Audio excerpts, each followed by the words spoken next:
Bom dia, meus irmãos. Graça e paz de Cristo.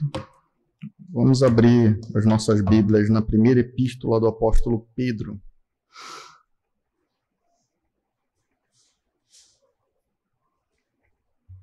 Primeira epístola do apóstolo Pedro, capítulo 1. Nós vamos ler do versículo 14 ao 25. À medida que a igreja encontrar, vamos colocar de pé em reverência ao Senhor.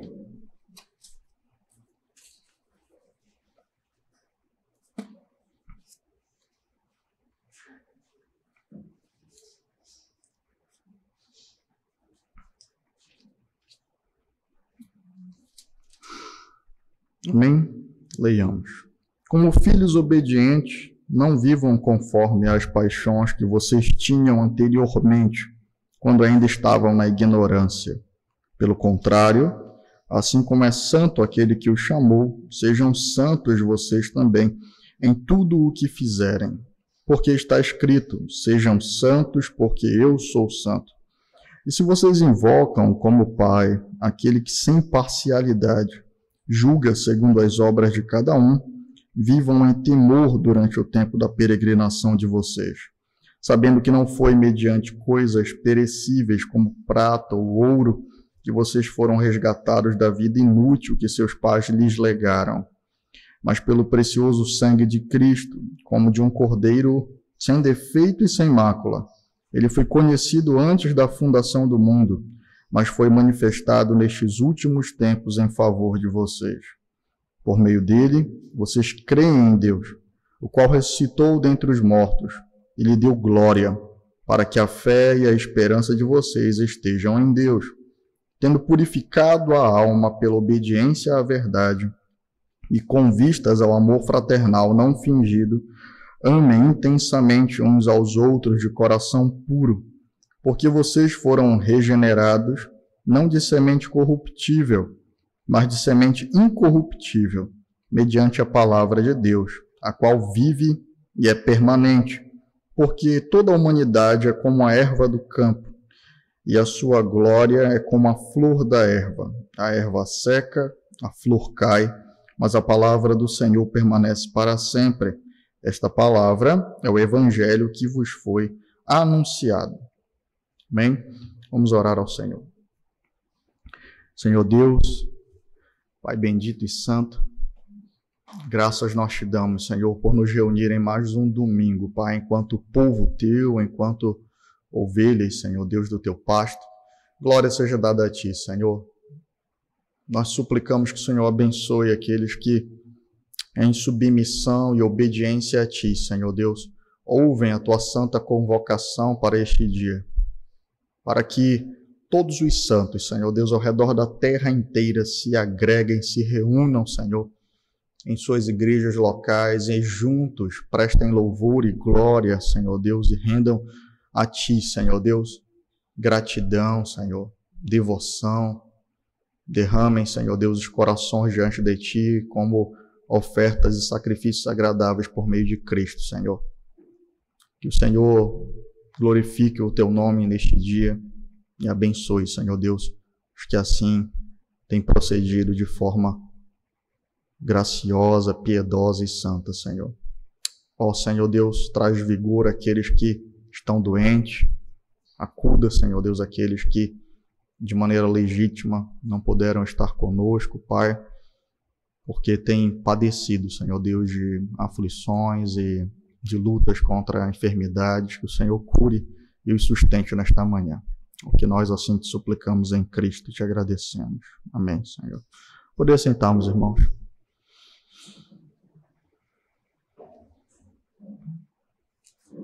Meus irmãos, nós estamos diante de uma porção muito rica. A Epístola de Pedro, ela traz à nossa mente todas as obras do Evangelho de forma muito profunda e detalhada. Mas aqui, no versículo 14 ao versículo 25, nós vamos dar enfoque a uma expressão que é utilizada para os crentes. Nós ainda estamos trabalhando sobre o que é ser um cristão.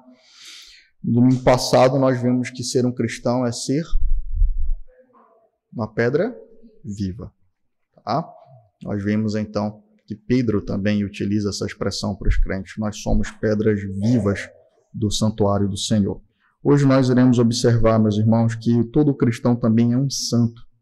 Todo cristão é um santo. Esse termo santo, ele é comumente usado na nossa cultura afetada pelo romanismo, pelo catolicismo papista, para pessoas especiais, uma espécie de elite espiritual que alcançou determinado patamar inatingível para outros mortais. Pessoas que têm histórias mirabolantes e que se destacam por serem canonizados por uma igreja e homens igualmente falhos. Pessoas que supostamente tenham acesso a um privilégio diante de Deus que outros não têm. Contudo, isso não tem fundamento bíblico. A palavra santo, no grego hagios, ela é utilizada para o Senhor, e nós vamos ver em quais aspectos, mas ela é utilizada para todos os crentes no Novo Testamento. É interessante, abram a epístola de Paulo aos Coríntios, a primeira epístola de Paulo aos Coríntios. Que essa é uma saudação comum de Paulo aos crentes.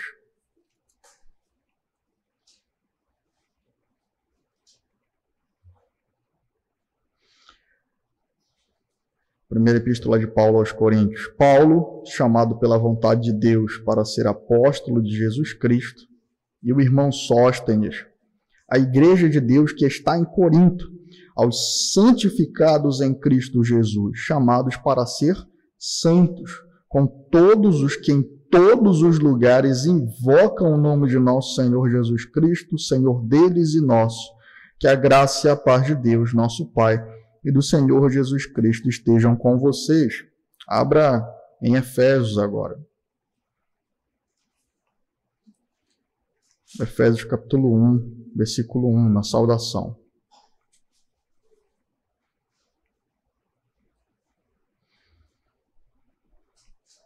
Paulo, apóstolo de Cristo Jesus, pela vontade de Deus, aos santos que vivem em Éfeso e são fiéis em Cristo Jesus, que a graça e a paz de Deus, nosso Pai, e do Senhor Jesus Cristo estejam com vocês. Portanto, observem, meus irmãos, que o termo santo ele é empregado para os crentes de maneira comum. Todo o crente, portanto, um crente genuíno, né?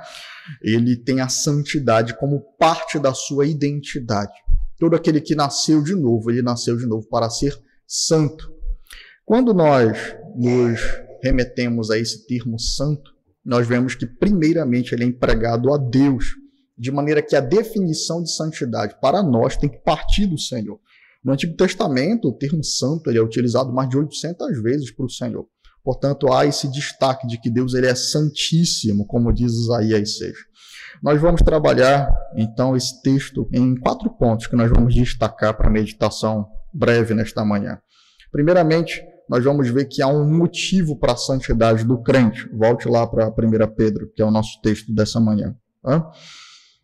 Observem que Pedro, ao exortar os irmãos para os quais ele escreve, ele diz: como filhos obedientes, versículo 14, não vivam conforme as paixões que vocês tinham anteriormente, quando ainda estavam na ignorância.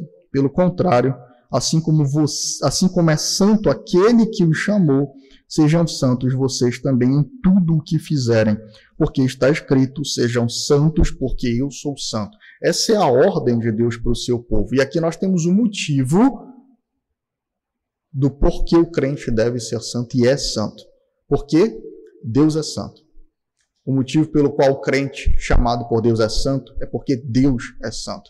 Vamos lembrar que Pedro está explicando aqui, então, que Deus ele é santo, ele é santíssimo. E como eu disse para os irmãos, esse termo empregado para o Senhor tem 2 aspectos. Tá? Ele significa separado, distinto. Quando nós empregamos o termo santo para o Senhor, o primeiro aspecto é que ele é distinto ou separado, transcendente, elevado de todo o resto da sua criação. Significa que o Senhor é diferente da sua criação, ele é distinto dela, ele transcende a sua criação.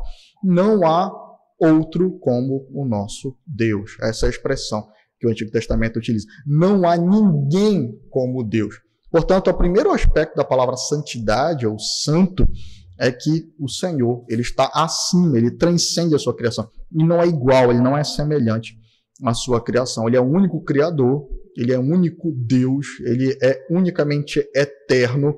O Senhor é unicamente excelentíssimo na sua essência, em quem ele é. Contudo, esse termo santo também existe um segundo aspecto empregado por o Senhor. Ele é utilizado no sentido de que ele é totalmente separado, distinto, sem relacionamento com o pecado. Tá? Deus, ele é sem mácula, ele é puro.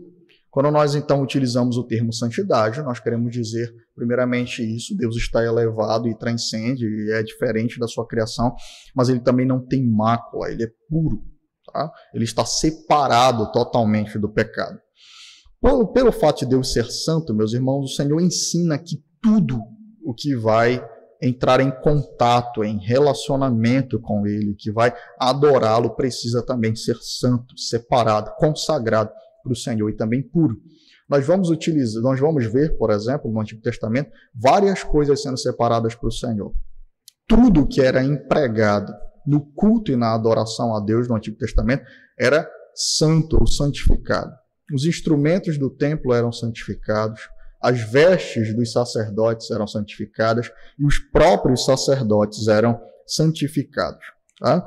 Nós vemos então que tudo o que deve se relacionar com Deus precisa ser santo, porque o Senhor não se mistura com o mal. Quando nós olhamos para o crente, então, existem também dois aspectos que derivam daí para nós. Tá? Primeiramente, quando nós falamos que o crente é santo, significa que também ele é distinto do mundo. Ele é separado para o serviço do Senhor. Ele é consagrado para Deus. Portanto, todo crente, meus irmãos, ele é chamado, ele é retirado da morte. Ele é libertado da escravidão do pecado. Ele é comprado da servidão em que ele se encontrava anteriormente para a servidão do Senhor. E Pedro utiliza exatamente essa expressão aqui. Vamos lá para o texto de Pedro. Tá? Ele diz, versículo 18, sabendo que não foi mediante coisas perecíveis, como prata ou ouro, que vocês foram resgatados da vida inútil que seus pais lhes legaram, mas pelo precioso sangue de Cristo, como de um cordeiro sem defeito e sem mácula. A palavra quer ser comprado. Portanto, Cristo nos compra para Deus. E quando nós, então, somos chamados, quando nós somos salvos, quando nós somos retirados do mundo, do pecado, da morte, do meio comum, da vala comum da condenação do mundo, nós passamos, então, a ser separados para o serviço de Deus. Portanto, o crente, ele é, sim, distinto por causa do seu uso.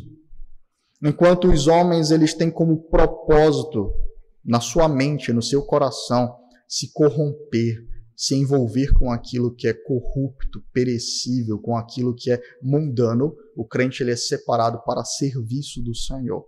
Ele tem um uso agora, que é o uso legítimo por qual o ser humano foi criado, que é a glória de Deus. Portanto, o primeiro termo, meus irmãos, que se refere ao crente como alguém santo, é alguém que vive para o Senhor. E é por isso que Pedro está dizendo, vocês foram retirados, vocês foram separados, vocês foram comprados e removidos da vida inútil que vocês tinham. Vamos ler novamente o versículo 18. Sabendo que não foi mediante coisas perecíveis como prata ou ouro que vocês foram resgatados da vida inútil que seus pais lhes legaram. Nós vemos que esse termo inútil significa alguém que não cumpre o propósito para o qual foi criado. A humanidade foi criada para a glória de Deus. Os ímpios se desviaram todos desse propósito e, portanto, eles se fizeram inúteis. Um relógio que não marca a hora, ele tem qual utilidade para você? Quebrar nós? Quebrar castanha? Não foi para isso que o relógio foi criado. Ele foi criado para marcar a hora. A partir do momento que ele para, se ele não é consertado, ele se tornou um objeto inútil. A mesma coisa a humanidade. Ela foi criada para a glória de Deus. A partir do momento que a glória do Senhor não é mais o propósito para o qual se vive e serve, então nós nos tornamos inúteis. E Pedro está dizendo exatamente isso. O Senhor tirou vocês de um estado de inutilidade, de um padrão de vida totalmente inútil. E é interessante como isso vai totalmente, meus irmãos, contra o que a sociedade prega. A sociedade prega que você trabalha e você produz, e você é alguém muito produtivo, e você então posta no final do dia no Instagram, o de hoje está pago. Não está pago. Muito pelo contrário, você acabou o seu dia em mais dívida diante do Senhor, em mais pecado acumulado, porque tudo que você fez, tudo que você produz sem Cristo é inútil e é uma afronta a Deus. A humanidade, portanto, vive acumulando ira sobre a sua cabeça. É exatamente isso que Cristo diz. Exatamente isso que a palavra nos comunica. Aquele que vive sem Cristo acorda e passa uma vida de inutilidade. Não interessa o quanto de ouro acumule, não interessa o quanto de bens acumule, não interessa o quanto de status se ganhe, o quanto de terreno se avance. Tudo isso é contra Deus e, portanto, inútil. Pedro está dizendo, vocês são santos, vocês agora foram comprados para o serviço do Senhor. O segundo aspecto, portanto, da santidade, como eu disse para os irmãos, deriva do fato de Deus ser imaculado. Se Deus é imaculado, se Deus é santo, ele não pode se relacionar com o mal e com o pecado. Portanto, o fato de Deus ser santo exige que tudo que está em contato com ele seja puro. Portanto, o segundo aspecto de santidade da vida do crente é uma vida de pureza. É uma vida marcada por um coração que, servindo a Deus, se afasta do mal, abandona o pecado, se distingue do pecado, abomina o pecado, alguém que se opõe a ele, para que possa, então, servir com santidade ao Senhor. Não mais com frutos de impiedade, mas com frutos de justiça. Por isso o texto diz, lembrem-se, vocês têm que ser santos, porque assim está escrito, versículo 16, sejam santos porque eu sou santo. Vamos ler desde o 14, como filhos obedientes, não vivam conforme as paixões que vocês tinham anteriormente, quando ainda estavam na ignorância. Pelo contrário, assim como é santo aquele que os chamou, sejam santos vocês também em tudo o que fizerem. Porque está escrito, sejam santos, porque eu sou santo. E se vocês invocam como Pai aquele que sem parcialidade julga segundo as obras de cada um, vivam em temor durante o tempo da peregrinação de vocês, sabendo que não foi mediante coisas perecíveis como prata ou ouro que vocês foram resgatados da vida inútil que seus pais lhes legaram. Portanto, o segundo aspecto da santidade do crente é que o crente é alguém que se opõe ao mal. Crente é alguém que se afasta do pecado e é alguém que agora pode produzir frutos dignos de justiça para Deus. Portanto, o primeiro motivo pelo qual o crente é santo é porque aquele que o chamou, aquele que o separou do mundo, aquele que o resgatou e o remiu é santo. E um Deus que não admite se relacionar com o pecado e que também é exclusivo na adoração que é prestada a ele. O crente não tem dois senhores, o crente não tem dupla vida. O crente genuíno é aquele que está voltado em integridade para Deus. Quando um instrumento era consagrado para o Senhor no templo, ele era exclusivamente para aquele propósito, ele não tinha mais um uso comum. Nós precisamos entender isso. Nem os perfumes que eram feitos para poder acender os incensários dentro do templo tinham mais uso comum. Quando o Senhor lhe prescrevia a maneira como deveria ser composto aquele perfume, ele dizia, olha, esse bálsamo deve ter tanto de macadâmia, tanto de tal elemento, e o Senhor dava a proporção pelo qual o perfume do incensário deveria ser feito.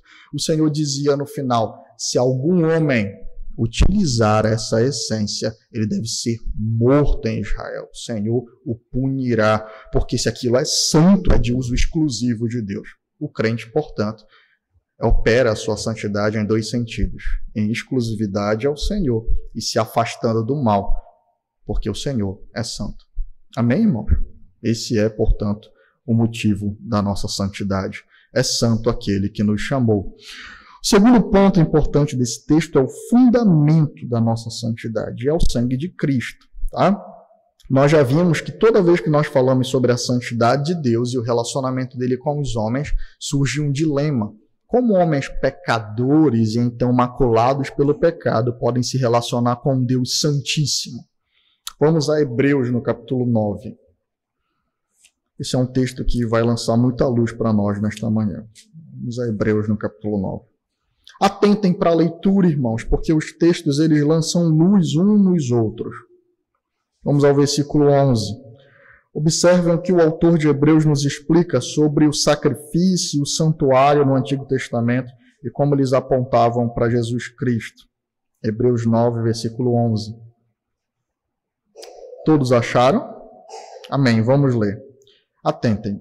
Quando, porém, Cristo veio como sumo sacerdote dos bens já realizados, mediante o maior e mais perfeito tabernáculo, não feito por mãos humanas, quer dizer, não desta criação, e não pelo sangue de bodes e de bezerros, mas pelo seu próprio sangue, ele entrou no santuário uma vez por todas e obteve uma eterna redenção.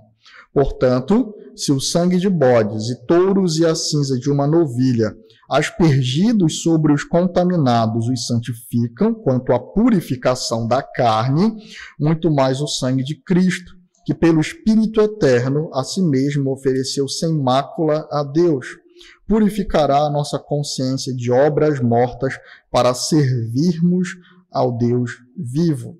Por isso mesmo, ele é mediador da nova aliança, a fim de que os que foram chamados recebam a promessa da herança eterna, visto que houve uma morte para a remissão das transgressões que foram cometidas sobre a primeira aliança. Porque onde há um testamento, é necessário constatar a morte de quem o fez. Sim, porque um testamento só é confirmado depois da morte de quem o fez, pois de maneira nenhuma um testamento tem força de lei, enquanto ainda vive quem o fez.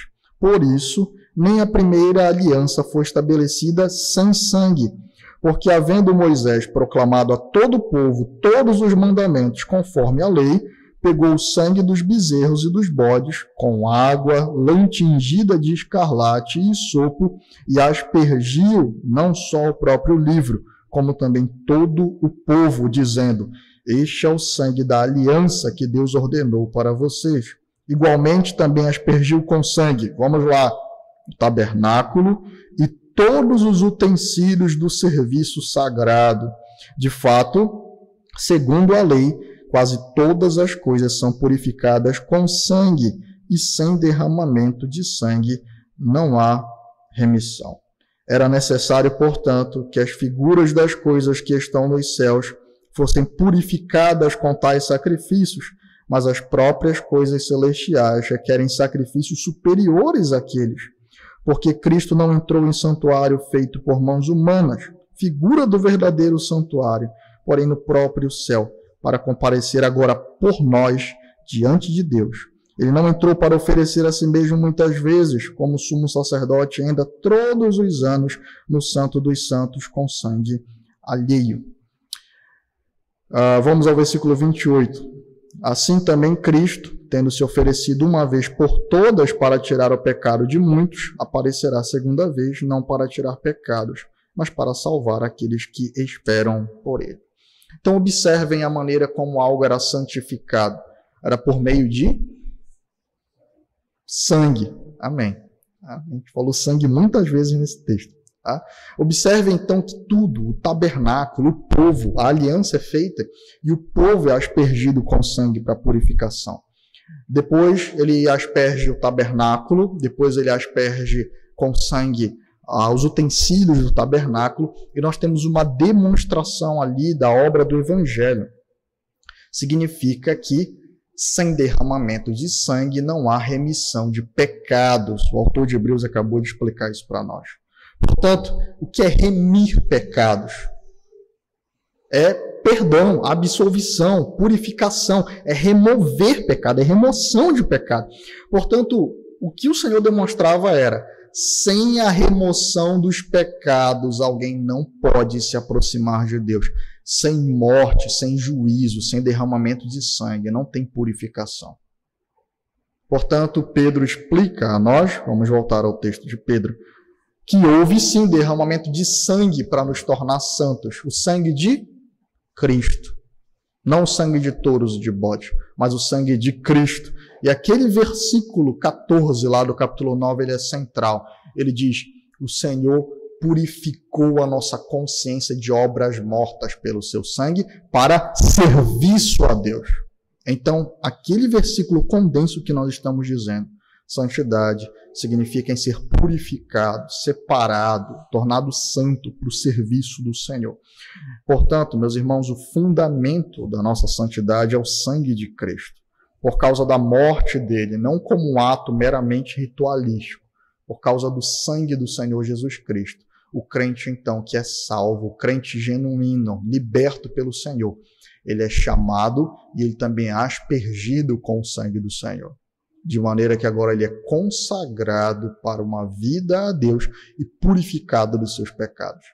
A pergunta, portanto, como um Deus santo recebe pessoas ainda maculadas pelo pecado, é respondido na cruz, pela morte de Cristo, pelo sangue de Cristo. Ele nos aspergiu com o seu sangue. E como o seu sangue é poderosíssimo, como o pecado não pode ter domínio sobre o Senhor, como a morte não tem domínio contra Cristo, como o diabo não tem acusação contra o Senhor, a plena santidade do seu sangue nos purifica de todo o pecado, para que nós possamos, então, ter acesso a Deus.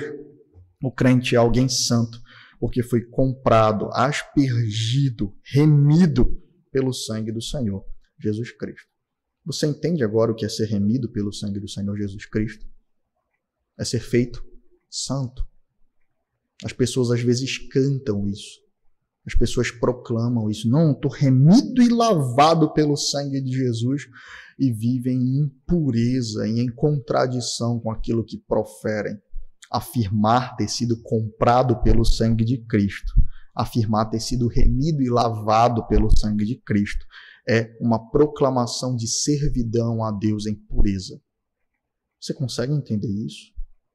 Para isso nós fomos comprados, para serviço de Deus em pureza. Esse é o objetivo da nossa salvação, que Deus seja adorado, louvado, glorificado na vida do povo que o Filho dele comprou com seu sangue precioso. E não foi prata e nem ouro, meus irmãos, nem coisas perecíveis, que nós fomos livrados da nossa vida inútil, mas pelo sangue de Cristo Jesus, como um cordeiro sem defeito e sem mácula. Versículo 19. Pelo precioso sangue de Cristo, como de um cordeiro sem defeito e sem mácula. Ele foi conhecido antes da fundação do mundo, mas foi manifestado nesses últimos tempos em favor de vocês. Por meio dele, vocês creem em Deus, o qual o ressuscitou dentre os mortos e lhe deu glória, para que a fé e a esperança de vocês estejam em Deus, tendo purificado a alma pela obediência à verdade e com vistas ao amor fraternal não fingido, amem intensamente uns aos outros de coração puro. Nós vimos, portanto, o motivo da nossa santidade. Precisamos ser santos porque Deus é santo. Precisamos ser santos porque aquele que nos chamou é santo. Nós vemos o fundamento da santidade, o sangue de Cristo. É por meio dele que nós somos santificados para Deus. E agora nós precisamos destacar a organicidade da santidade. A organicidade da santidade. Eu dei esse título para condensar duas ideias. Observem algo que eu tenho tentado destacar para os irmãos durante nossos estudos. Versículo 14. Como filhos obedientes, não vivam conforme as paixões que vocês tinham anteriormente, quando ainda estavam na ignorância. Pelo contrário, assim como é santo aquele que os chamou, sejam santos vocês também em tudo o que fizerem. Vamos ao versículo 22. Tendo purificado a alma pela obediência à verdade e com vistas ao amor fraternal não fingido, amem intensamente uns aos outros de coração puro. Observem, meus irmãos, que a santidade ela também tem um caráter orgânico. O que eu quero dizer para você é que existe sim um relacionamento e uma consagração individual que Deus faz com cada crente. Deus, Cristo, ele não morre para salvar uma estatística ou uma massa. O Senhor Jesus Cristo, ele conhece cada um daqueles que são chamados de eleitos. E a palavra eleição, ela pressupõe individualidade. Existe sim um relacionamento do crente com Cristo. Existe sim um serviço do crente para com Cristo e uma espiritualidade do crente em si para com Cristo. Mas o crente, ele foi chamado para pertencer a um povo santo e a um corpo santo, de maneira que todas as palavras que nós ouvimos aí acerca de santidade é uma recomendação para a igreja. Os crentes são chamados de santos e eleitos de Deus, aos santos que estão em Corinto, aos santos que estão em Éfeso. E aqui Pedro diz que o resultado dessa purificação e dessa santidade é serviço a Deus e amor fraternal não fingido. Não existe, meus irmãos, agente especial secreto 007 na igreja. Alguém que vive sozinho, desenvolve a sua espiritualidade sozinho.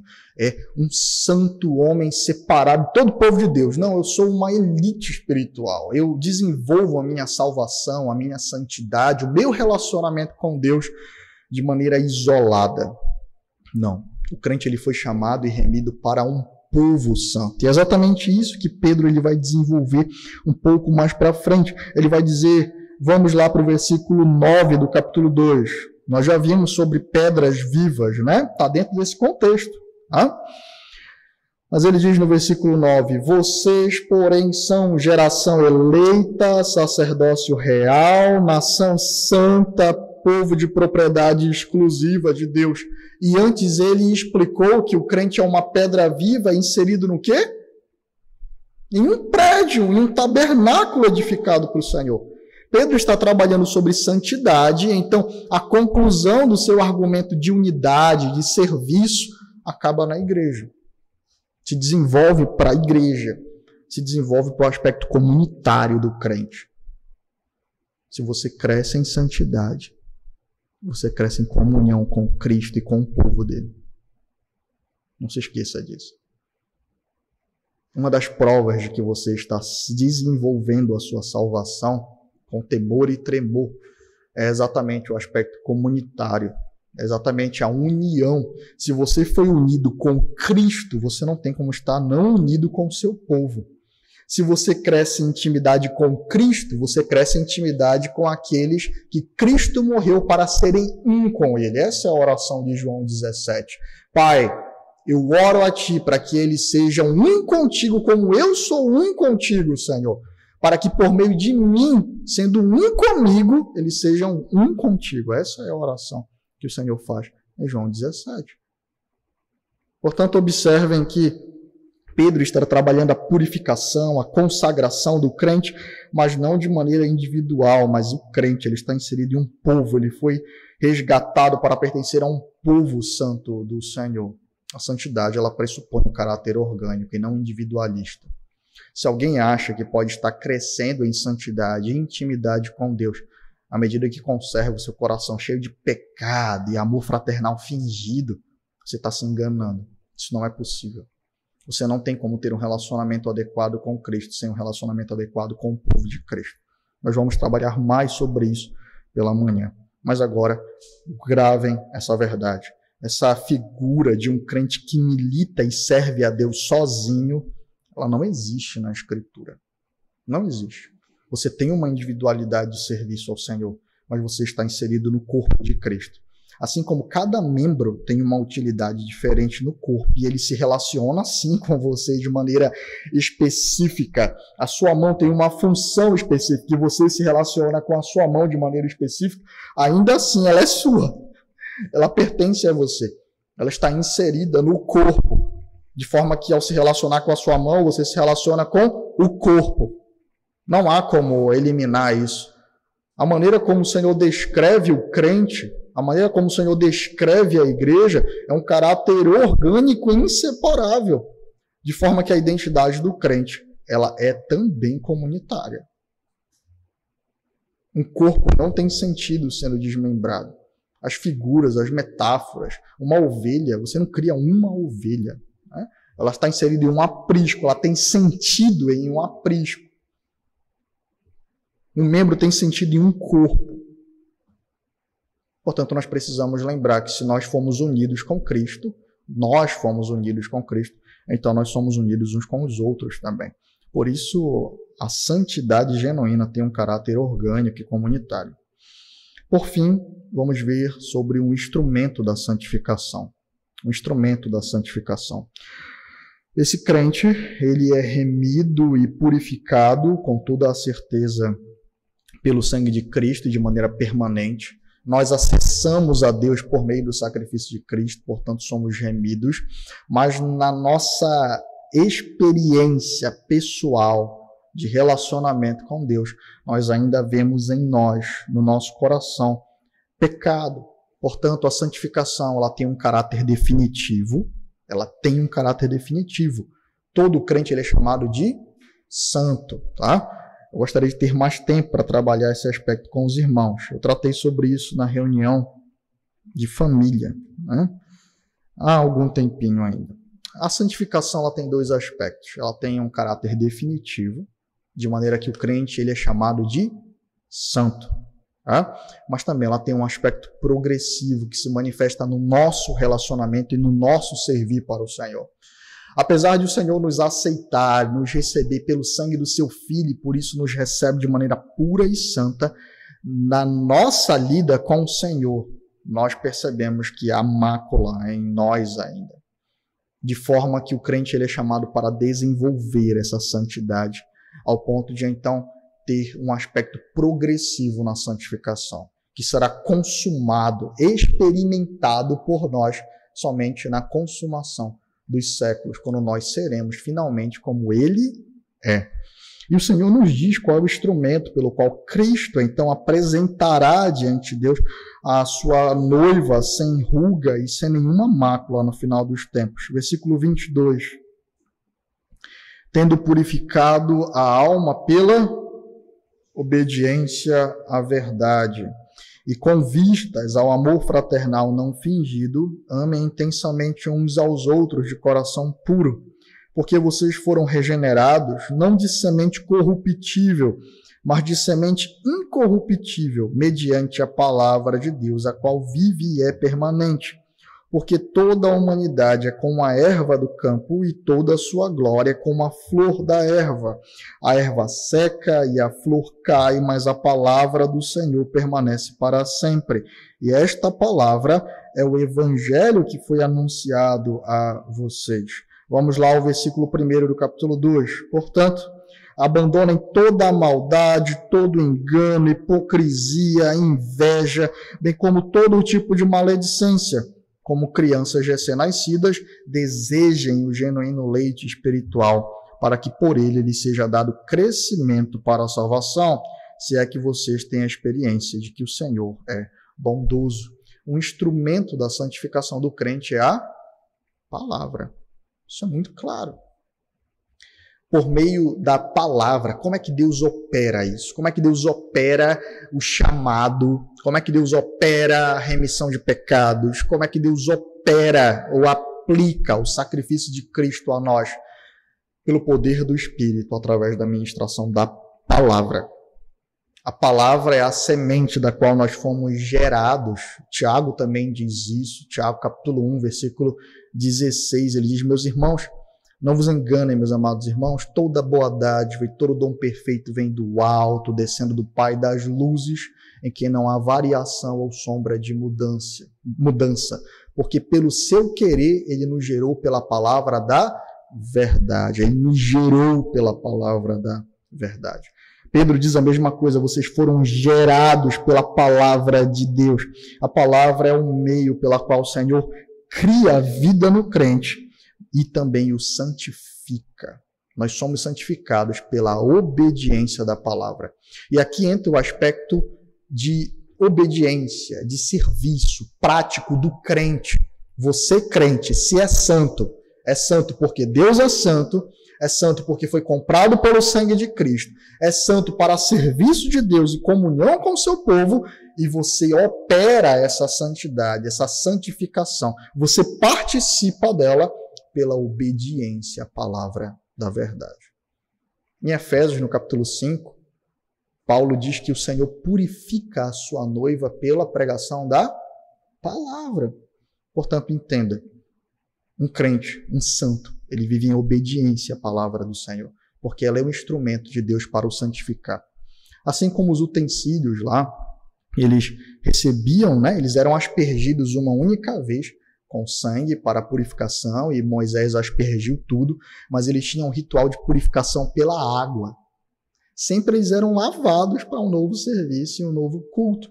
Portanto, essa água que lava é a palavra do Senhor. É exatamente esse aspecto que Cristo ele utiliza em Efésios 5. Cristo purifica e lava a sua noiva pela palavra. Precisamos tomar banho todo dia, não é verdade? Precisamos obedecer a palavra continuamente. Ela é o banho da alma. Ela purifica o nosso coração, ela fortalece a nossa santidade, ela nos aperfeiçoa para o serviço a Deus, meus irmãos. Precisamos entender isso. A palavra do Senhor é um instrumento de santificação do seu povo, e a obediência da palavra é o meio pelo qual o crente mortifica o pecado e então desenvolve a sua santidade diante dos pés de Cristo. Você é santo? Se você é um crente, sim. Você tem ideia de quanto isso custou para torná-lo santo? Foi o sacrifício de Cristo na cruz do Calvário. Você vive como um santo, porque é aquele que foi comprado e remido, vive para o serviço do Senhor. Você obedece à palavra do Senhor?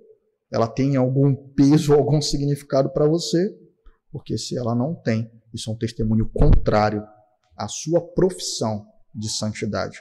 Se dizer crente é se dizer um santo, lavado e remido por Cristo, para serviço de Deus e da sua igreja. Amém? Vamos ao Senhor em oração. Senhor Deus, Pai amado e bendito, glória e honra seja dada a Ti, Senhor. Nós te agradecemos por nos colocar a Tua palavra diante de nós, Senhor, e nos colocar diante da Tua palavra de maneira tão clara, Senhor Deus, tão graciosa. Dessa manhã, tira, Senhor Deus, as vendas dos olhos, tira, Senhor Deus, a dureza do coração e nos leva a perceber, Senhor Deus, que ser crente é algo sério, Senhor. É algo que diz no nosso relacionamento contigo, é algo que fala sobre o sacrifício de Cristo, Senhor. Portanto, nós não podemos negociar, Senhor Deus, a Tua palavra, a Tua lei, os Teus mandamentos, e ainda assim nos chamar de crente, Senhor. Que nós possamos entender que viver de maneira santa testemunha do serviço que nós prestamos para Ti, testemunha do poder do sacrifício de Cristo para transformar, Senhor Deus, as vidas de pecadores e de homens que estavam na vala comum do pecado e da condenação, Senhor. Testemunha, Senhor Deus, da Tua santidade. Tu trouxestes condenação sobre Nadab e Abiú, Senhor Deus, porque eles não testemunharam da Tua santidade. E Tu disseste, eu serei reconhecido como santo por aqueles que se aproximam de mim. Portanto, que na nossa vida, Senhor, de maneira individual e comunitária, nos nossos cultos, em tudo que fizermos, Senhor, nós testemunhemos que nós servimos e vivemos para um Deus santo, que nos livrou do pecado, porque aprove a Ti ser reconhecido como santo por aqueles que se aproximam de Ti, Senhor. Glória seja dada a Ti pelo sangue do Teu Filho. Glória seja dada a Ti porque Tu nos remiste, nos livraste da condenação, da morte, da podridão, do pecado, Senhor. Glória seja dada a Ti por ter separado pecadores, Senhor Deus, ao custo da morte do Teu Filho na cruz do Calvário, para serem santos para Ti, Senhor. O que nós te pedimos em Cristo e te agradecemos. Amém. Amém.